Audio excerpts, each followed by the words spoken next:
Welcome back again to Alexis Wong channel. At for today's video guys, for today's videos, si Ching Ching naman ang magbablog, o diba, kabog-sabog, isa ito sa pangarap ng aking anak, ang magkaroon daw siya ng isang drawer na maraming snacks, o diba, at hindi lang snacks ang kanyang pinagkukuha, o diba, kung ano-ano pa, sari-sari, at iba pa, taray, o diba, tuwang-tuwa talaga siya kasi hindi ko alam na namili rin pala sila ng daddy niya. Kaya pala sobrang tagal nilang umuwi. Dumaan pala sila sa welcome para mamili ng kanilang mga pagkain. Dahil nga weekend na, ready to stay at home sila. At marami silang pagkain, picnic sa loob ng bahay. At sobrang saya naman talaga niya dahil nagulat siya.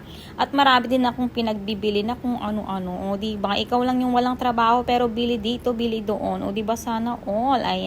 Kaya shinare ko lang dahil nakakatuwa. Dahil yung box pala na binili ko is para pala sa kanyang mga pagkain. O diba, yun lang. Babus, thank you for watching.